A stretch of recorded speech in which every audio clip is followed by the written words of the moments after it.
Have you noticed that you have developed a neck hump? Do you feel like you are starting to develop a neck hump? Do you have neck pain, neck stiffness, or headaches that are associated with the neck hump? If you answered yes to any of those questions, then this video is for you. In this video, you will learn the top 2 exercises to give relief and help reduce a neck hump. We'll also talk about the 2 most common factors that cause a neck hump to develop. We'll also learn about forward head posture, how much is normal, how much is abnormal, and how that ties into the development of a neck hump. Hi, I'm Dr. Mark Dupuis, a board-certified chiropractic sports physician in Sanford, Maine, where we specialize in corrective chiropractic care. I made this channel to help people who are looking for drug-free, surgery-free methods to improve their health, improve their performance, and especially help recover from chronic conditions related to spine and postural shifts that can impact their nervous system.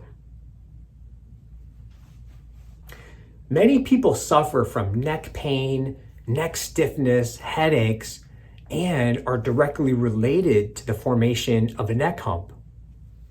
What are the most common things that can cause a neck hump?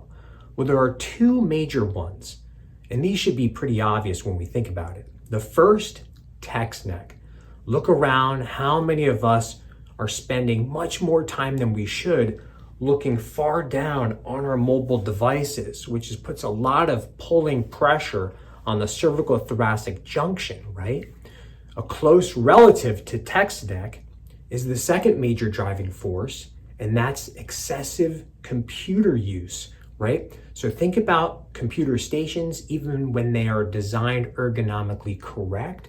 Often it doesn't take much more time at a station using it where our posture starts to break down, our form starts to break down, the mouse kind of creeps forward, the keyboard creeps forward, and next thing we know, we are training our body to have forward head posture, and that force puts pressure right on that cervical thoracic junction.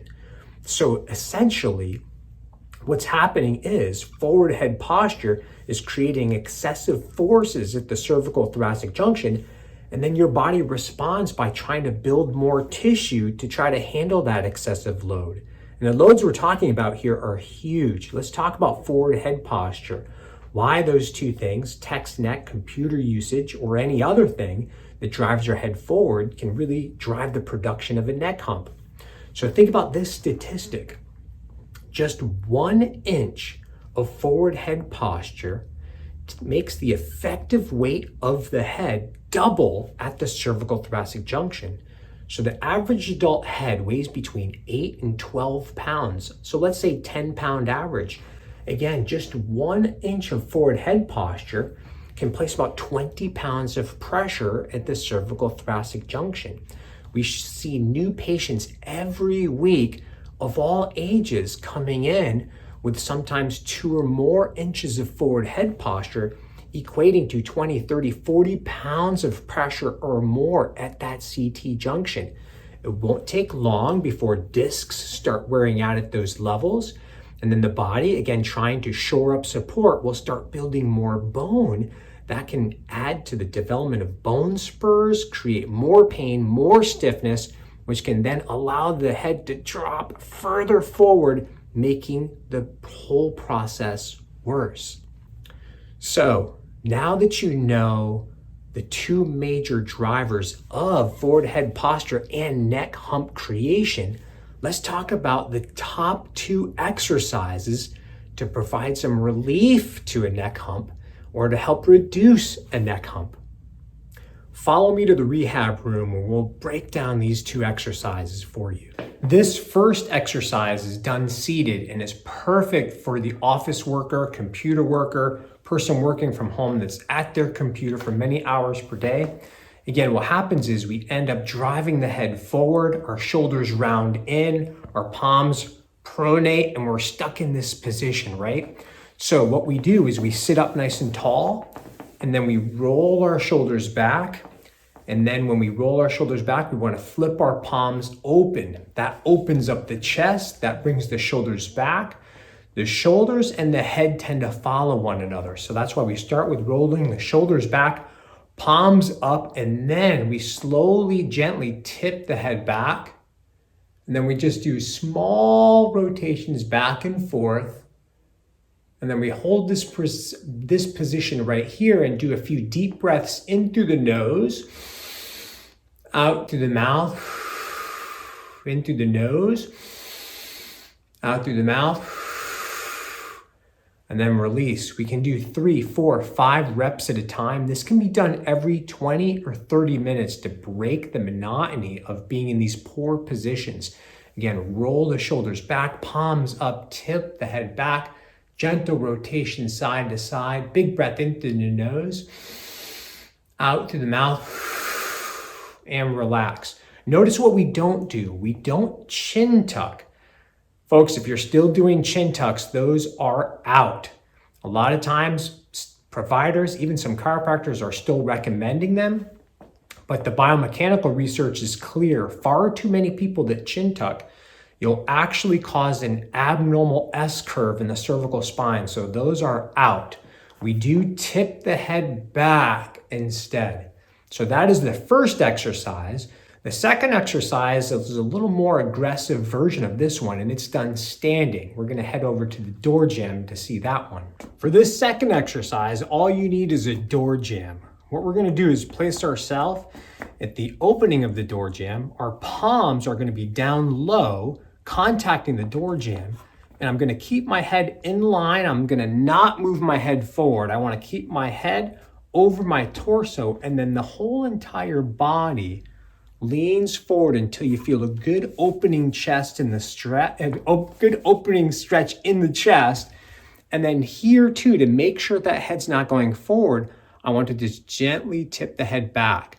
This position, because it's pretty well supported, you can hold this stretch for really 30 to 60 seconds, doing some nice slow breathing in through the nose, out through the mouth, and that can really help to open up that posture, take some pressure off of that cervical thoracic junction. So there you have the top 2 exercises to reduce pressure, which causes a neck hump. Those are the top 2 exercises to provide neck hump relief. But notice how I didn't guarantee any correction. So here's the deal. If you have a neck hump that's been present for a while, or you have quite a bit of stiffness, those exercises can be very helpful at providing relief. They can be helpful at helping the curve or the hump to not progress, but often they won't correct, and here's why. Ligaments connect bones, and ligaments, once they have adopted a shortened position where these abnormal curves have been held for some time, you need to take special action to be able to remodel those ligaments. Let's talk about tight muscles. You can have a tight muscle, and by holding a stretch with just 1 to 2 minutes, you can change the actual fiber length of the muscle.